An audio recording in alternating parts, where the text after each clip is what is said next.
परिचय। आंकड़ा क्या है? ऐसे तथ्यों या सूचनाओं का समुच्चय जिनसे निष्कर्ष प्राप्त किया जा सकता हो, आंकड़ा कहलाता है।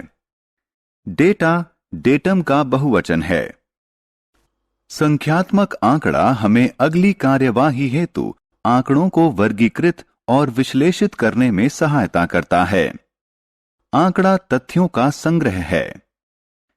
ऐसे आंकड़े जो मूल रूप से संग्रहित नहीं किए गए हैं, लेकिन प्रकाशित या अप्रकाशित स्रोत से प्राप्त किए गए हैं, द्वितीयक आंकड़े कहलाते हैं। उद्देश्य। इस पाठ के अंत में आप निम्न करने में सक्षम हो जाएंगे: आंकड़ों और इसके प्रकारों की पहचान करना, वर्ग अंतरालों और इसके प्रकारों की पहचान करना, आयत चित्र को हल करना, वृत्त रेखा चित्र को हल करना, प्रायिकता को हल करना।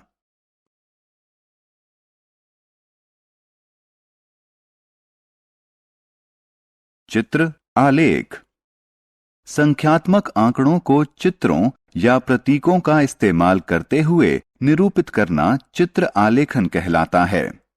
चित्र आलेखों को पढ़ना भारी आंकड़ों को व्यक्त करना तो आसान है, लेकिन इनके माध्यम से सही मान नहीं व्यक्त किया जा सकता।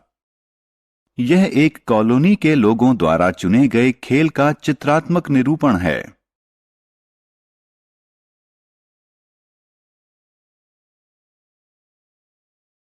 स्तंभ आलेख।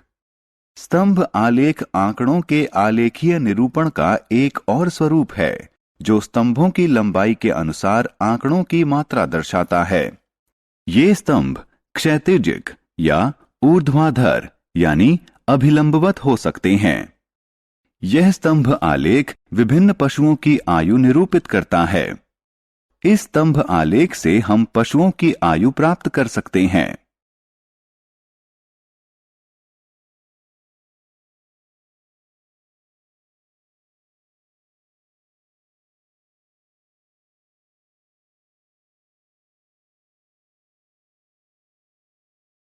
आंकड़ों की तुलना। हम एक स्तंभ आलेख में आंकड़ों के दो समुच्चय निरूपित कर सकते हैं। यह स्तंभ आलेख वर्ष 2006 के साथ साथ 2007 का भी औसत मासिक व्यय प्रदर्शित करता है। इस प्रकार का स्तंभ आलेख उभय स्तंभ आलेख कहलाता है। हम इस उभय स्तंभ आलेख का इस्तेमाल करके आंकड़ों के दो समुच्चयों की तुलना कर सकते हैं।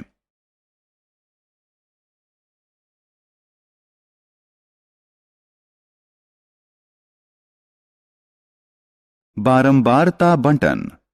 आंकड़ों के प्रकार। कच्चे या अपरिष्कृत आंकड़े। कच्चे या अपरिष्कृत आंकड़े प्रारंभिक प्रेक्षणों का संग्रहण होते हैं, जो अव्यवस्थित होता है। इस प्रकार की सूचना हम सर्वेक्षण के दौरान प्राप्त करते हैं। इसे दो प्रकार से वर्गीकृत किया जा सकता है: 1. असतत आंकड़े। 2. सतत आंकड़े। असतत आंकड़े। इस प्रकार के आंकड़े बहुत शुद्ध रूप से पूर्ण संख्याओं में मापे जा सकते हैं। किसी परिवार में बच्चों की संख्या और जूतों के आमाप असतत आंकड़ों के उदाहरण हैं। सतत आंकड़े। इस प्रकार के आंकड़ों में दो पूर्णांकों के मध्य का कोई भी मान हो सकता है, अर्थात इन्हें पूर्ण रूप से सही नहीं मापा जा सकता। इनमें कुछ ना कुछ त्रुटि सदैव होगी।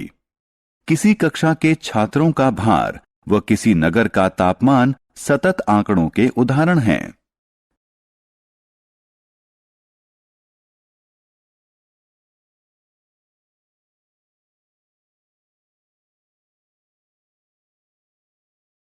बारंबारता बंटन सारिणी। निम्न आंकड़ों को देखें। यह छात्रों द्वारा एक माह में अर्जित ग्रेड के विषय में बताता है। इस आंकड़े से हम छात्रों द्वारा अर्जित केवल एक माह की ग्रेड के विषय में जानकारी प्राप्त कर सकते हैं। आइए निम्नानुसार सारणी बनाएं। यह सारणी दिए गए आंकड़ों को स्पष्ट रूप से दर्शाती है। इस सारणी से हम प्रत्येक ग्रेड में छात्रों की संख्या के बारे में जानकारी प्राप्त कर सकते हैं। यह सारणी बारंबारता बटन सारणी के रूप में जानी जाती है। दिए गए आंकड़ों में कोई विशिष्ट प्रेक्षण जितनी बार पाया जाता है उसे उसकी बारंबारता कहा जाता है। बारंबारता बटन प्रदर्शित करता है कि कोई विशिष्ट वस्तु उस समूह में कितनी बार पाई गई है।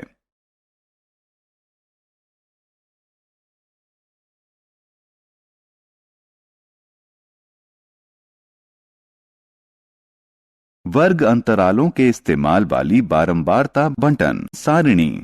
उदाहरण, एक कक्षा के 30 छात्रों द्वारा गणित के प्राप्तांक निम्न में दिए गए हैं। आंकड़ों को वर्ग अंतराल में समूहित करने से पहले निम्न बिंदुओं पर गौर करना आवश्यक है। 1. जब आप आंकड़ों को वर्ग अंतरालों में समूहित करें तो बटन की परास यानी रेंज सर्वाधिक महत्वपूर्ण है। उच्चतम व न्यूनतम प्रेक्षणों का अंतर ज्ञात करें। उच्चतम मान बराबर 98, न्यूनतम मान बराबर 3, रेंज बराबर 95। 2. वर्ग अंतरालों की संख्या अत्यधिक नहीं होनी चाहिए और बहुत कम भी नहीं होनी चाहिए। वर्ग अंतरालों की संख्या 5 से 20 हो सकती है। 3. आपको उपरोक्त दो कारकों के आधार पर वर्ग अंतरालों की विशालता का चयन करना होगा। आपको यह विशालता चुनते समय बहुत सावधानी बरतनी होगी। यह इतनी विशाल नहीं होनी चाहिए कि आंकड़ा महत्वहीन हो जाए और इतना छोटा भी नहीं होना चाहिए कि अंतरालों की संख्या अत्यधिक हो जाए। अंतराल का अनुकूलतम आमाप केवल आप ही निर्धारित कर सकते हैं। 1. वर्ग अंतराल के बाईं ओर की संख्या वर्ग की निम्न सीमा कहलाती है और दाईं ओर की संख्या वर्ग की उच्च सीमा कहलाती है। 2. दो सीमाओं के मध्य अंतर अंतराल की विशालता या वर्ग आमाप होता है। 3. प्रत्येक वर्ग अंतराल के मध्य का मान इसका वर्ग चिन्ह कहलाता है। इसे निम्न व उच्च वर्ग सीमाओं को जोड़कर उसके योग को 2 से भाग देकर प्राप्त किया जा सकता है। उदाहरण के लिए मान लें कि अंतराल 20 से 40 है। अंतराल की निम्न सीमा 20, अंतराल की उच्च सीमा बराबर 40। वर्ग चिन्ह बराबर 20 जमा 40 भाग 2 बराबर 60 भाग 2 बराबर 30। सारणी में देखकर हमें निम्न सूचना प्राप्त हो सकती है। 1. 50 से कम प्राप्तांक वाले छात्रों की संख्या। 2. उत्तीर्ण छात्रों की संख्या। 3. 80 से अधिक प्राप्तांक वाले छात्रों की संख्या। 4. हमें कक्षा के प्रदर्शन के विषय में जानकारी प्राप्त हो सकती है। आंकड़ों को वर्ग अंतरालों में वर्गीकृत करने की विधि आंकड़ों का समूहन कहलाती है। वर्ग अंतरालों के दो विभिन्न प्रकार। वर्ग अंतरालों के विभिन्न दो प्रकार होते हैं। 1. समावेशी वर्ग अंतराल। 2. अपवर्जी वर्ग अंतराल। 0 से 19, 20 से 39, 40 से 59 और इसी तरह के अन्य वर्ग अंतराल अपवर्जी वर्ग अंतराल कहलाते हैं, क्योंकि पिछले वर्ग की उच्च सीमा और अगले वर्ग की निम्न सीमा भिन्न भिन्न है। इस प्रकार का वर्ग अंतराल केवल असतत आंकड़ों के लिए ही उपयोगी होता है।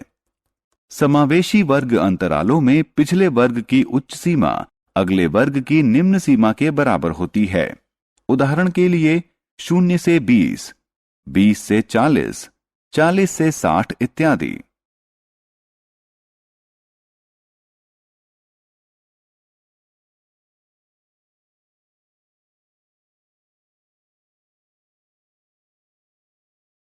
आयत चित्र। आयत चित्र सतत चर के बारंबारता बटन का आलेखीय निरूपण है। आयत इस प्रकार निर्मित किए जाते हैं कि उनके आधार रेखीय पैमाने पर विभिन्न अंतरालों को निरूपित कर रहे हों और उनकी ऊंचाइयां प्रत्येक अंतराल में मानों की बारंबारता के समानुपाती हों।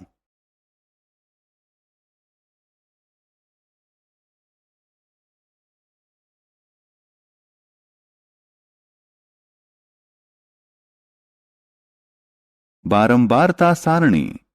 उदाहरण, निम्न में बारंबारता सारणी और उससे संबंधित आयत चित्र दिया गया है, जिसमें एक कारखाने के कर्मचारियों की संख्या उनके वेतन के आधार पर दर्शाई गई है। समाधान।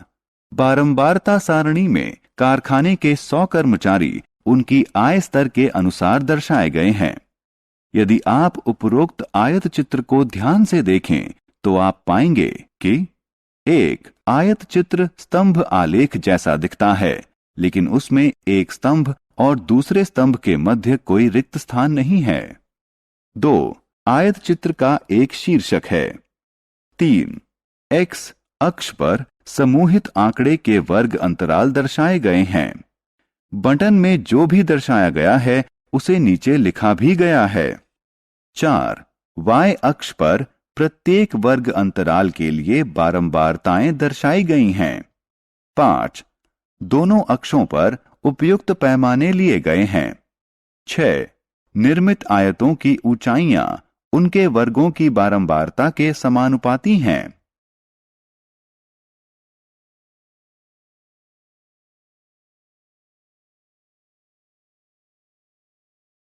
वृत्त आलेख। 2 भागों में बटे हुए वृत्त आलेख के दोनों भाग संबंधित सूचना के कुछ अंश का आमाप प्रदर्शित कर रहे हैं। वृत्त आलेखों का उपयोग उन अंशों के आमाप को प्रदर्शित करने के लिए किया जाता है जो समष्टि का निर्माण करते हैं। वृत्त आलेखों को पाई आलेख के रूप में भी जाना जाता है।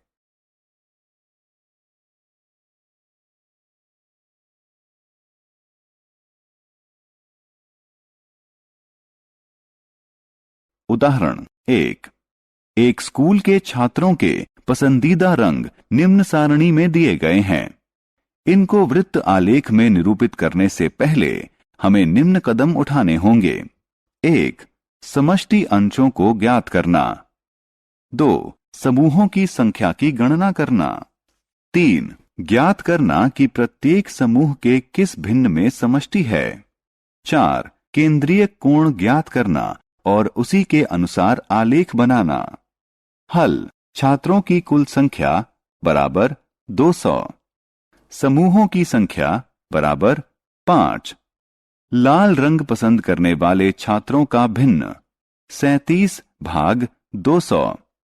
केंद्रीय कोण 37 भाग 200 गुणा 360 डिग्री बराबर 66.60।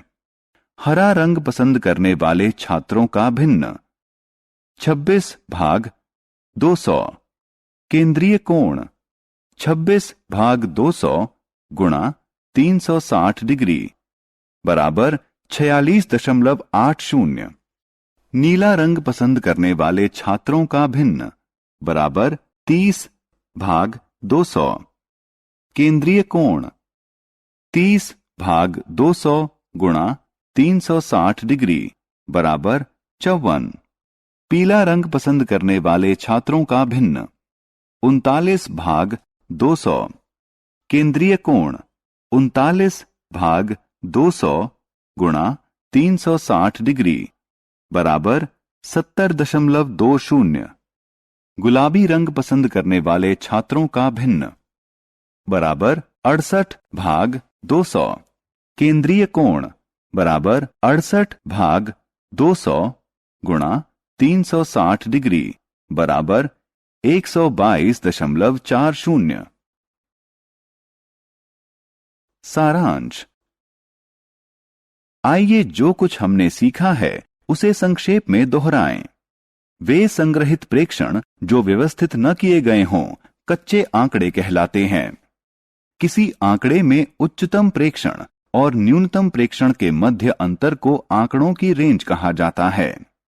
दिए गए आंकड़ों में कोई प्रेक्षण जितनी बार आता है वह उसकी बारंबारता कहलाता है। बारंबारता बटन वह सारणी है जो दर्शाती है कि कोई वस्तु उस समूह में कितनी बार आई है। जब प्रेक्षणों की संख्या अत्यधिक हो तो आंकड़ों को सरल वर्ग अंतरालों में समूहित किया जाता है। उच्च और निम्न वर्ग सीमा के मध्य अंतर को वर्ग आमाप कहा जाता है। वर्ग अंतराल का मध्य मान वर्ग चिन्ह कहलाता है। वर्ग अंतराल संग्रहित आंकड़ों के प्रकार पर निर्भर करते हुए या तो समावेशी वर्ग अंतराल हो सकते हैं या अपवर्जी वर्ग अंतराल हो सकते हैं। आयत चित्र समूहित आंकड़ों का आलेखीय निरूपण होता है। यह आधार के रूप में वर्ग अंतरालों के आयतों और ऊंचाइयों के रूप में संबंधित बारंबारताओं से बना होता है।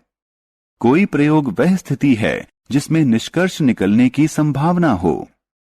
निष्कर्ष वह परिणाम है जो किसी प्रयोग के एक ही प्रयास में प्राप्त हो। कोई अनुवृत्त किसी प्रयोग का एक या अधिक निष्कर्ष हैं।